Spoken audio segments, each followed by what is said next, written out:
ইনকিলাব মঞ্চের আহ্বায়ক শরীফ ওসমান হাদির মৃত্যুর পর অশান্তির আগুন ছড়িয়েছে বাংলাদেশে। একের পর এক সংখ্যালঘু হিন্দুকে জানে শেষ করে দেওয়া হয়েছে। তীব্র হয়েছে ভারত বিরোধিতাও। ভারত বিরোধিতাকে সামনে রেখে উঠেছে স্লোগান। এই পরিস্থিতিতে হাদির হত্যার সঙ্গে জড়িত দুষ্কৃতীদের ধরার দাবিতে বাংলাদেশের বিভিন্ন জায়গায় চলছে অবস্থান, বিক্ষোভ, প্রতিবাদ। তবে শুধু ইনকিলাব মঞ্চের তরফেই নয়, হাদির হত্যাকারীদের গ্রেফতারির দাবিতে পথে নেমেছে সেদেশের সাধারণ মানুষও।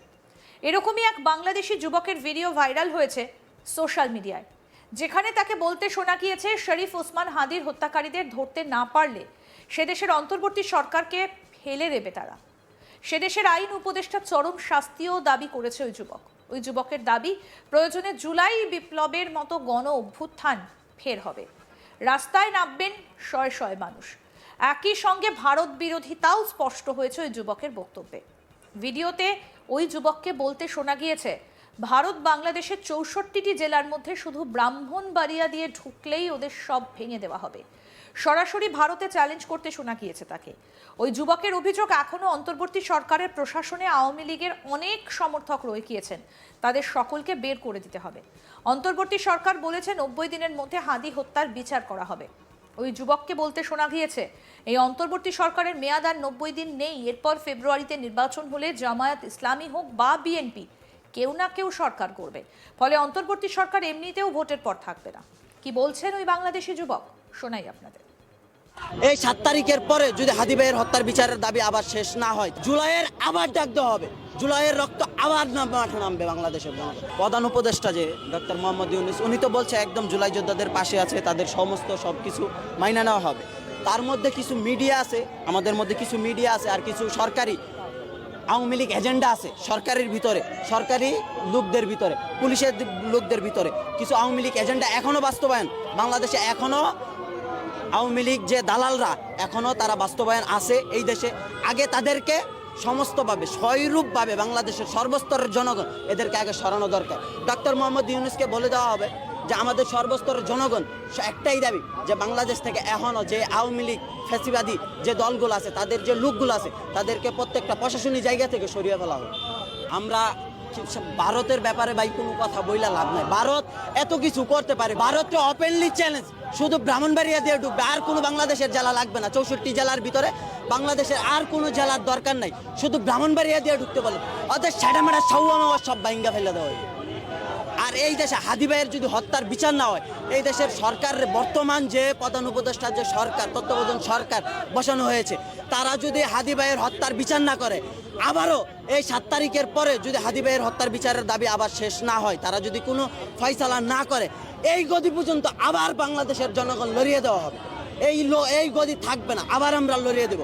জুলাইয়ের আবার ডাক দেওয়া হবে, জুলাইয়ের রক্ত আবার মাঠে নামবে বাংলাদেশের জনগণ।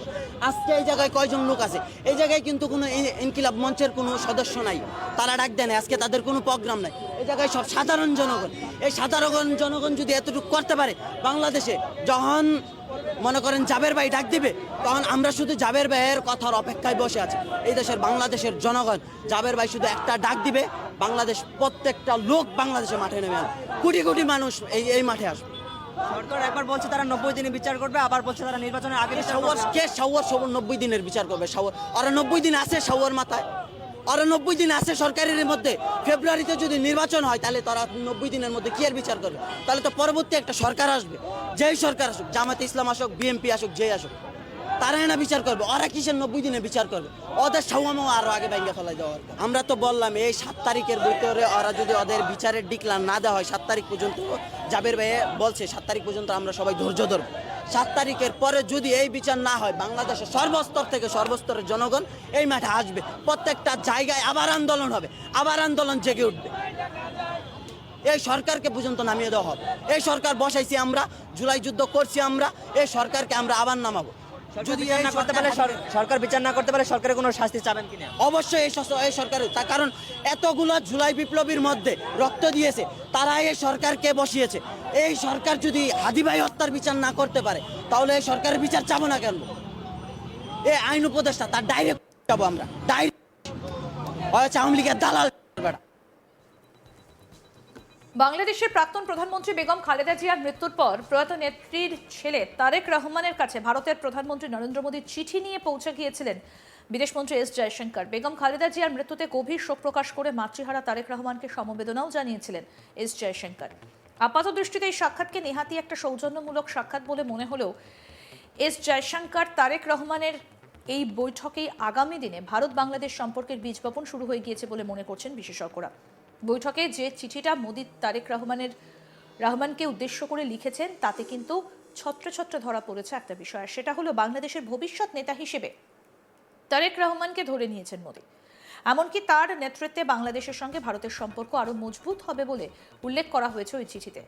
প্রসঙ্গত, এবার বাংলাদেশে দুটো আসন্ন ভোটে বিএনপির হয়ে লড়ছেন তারেক রহমান। বগুড়া 6 এবং ঢাকা 17 থেকে ভোটে লড়ছেন তারেক। এদিকে এস জয়শঙ্করের সঙ্গে বিএনপি নেতা তারেক রহমানের এই স্বল্প বৈঠকের পর থেকেই যেন সুর বদলে গিয়েছে বাংলাদেশের বিএনপির একদা জোটসঙ্গী জামায়াতে ইসলামের। জামায়াতে ইসলামের শীর্ষ নেতা শফিকুর রহমানকে একটা সভায় বলতে শোনা গিয়েছে, আমরা ভালো হয়ে গেছি, আমাদের একটা সুযোগ দেন, একবার ভাবুন। 2026 ফেব্রুয়ারিতে কিন্তু বাংলাদেশের সাধারণ নির্বাচন, তার আগে কার্যত সেই ঝাঁঝালো ভাবটাই উবে গিয়েছে দেশের সরকার গড়ার অন্যতম দাবিদার জামায়াতে ইসলামের নেতাদের গলায়। কি বলেছেন শফিকুর রহমান, শুনবো। বাংলাদেশের জনগণের সাথে যে অন্যায় আচরণ করেছে, যে জুলুম করেছে, আমরা বিনা শর্তে মাপ চাই। একটিবারের জন্য আমাদেরকে আপনারা ক্ষমতায় দিন, আমরা ভালো হয়ে গেছি, এখন দেশের জন্য ভালো কিছু করতে চাই। অতীতের বস্তাপতা সমস্ত রাজনীতিকে পায়ের তলে ফেলে দিতে চাই। এই রাজনীতি বাংলাদেশে অচল। এই রাজনীতির পাহারাদারি যারা করতে পারবে তারা অচল মালে পরিণত হবে। এখন বাংলাদেশে নতুন রাজনীতি করতে হবে, যেই রাজনীতি হবে দেশ জাতি স্বাধীনতা এবং সার্বভৌমত্বের পক্ষে, যেই রাজনীতি হবে বিশ্বে মাথা উঁচু করে দাঁড়ানোর পক্ষে, যেই রাজনীতি হবে দুর্নীতির বিপক্ষে, যেই রাজনীতি হবে চাঁদাবাজদের বিপক্ষে, যেই রাজনীতি হবে দখলবাজদের বিপক্ষে, যেই রাজনীতি হবে মামলাবাজদের বিপক্ষে, যেই রাজনীতি হবে এদের বিপক্ষে। সম্মানিত বন্ধুগণ, আমরা শান্তির এক টুকরা বাংলাদেশ চাই, এমন বাংলাদেশ চাই যেই বাংলাদেশের প্রাণ হবে যুব সমাজ। তারা জাতিকে ভুলে গিয়ে একটি পরিবার, গোষ্ঠী এবং সর্বোচ্চ একটা দলকেই তারা বাংলাদেশের মালিক এবং জমিদারে পরিণত করেছিলেন।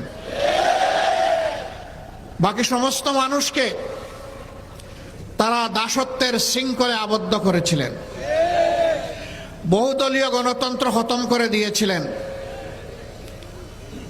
মিডিয়ার স্বাধীনতা কেড়ে নিয়েছিলেন, মানুষের বাঁচার অধিকার তারা কেড়ে নিয়েছিলেন।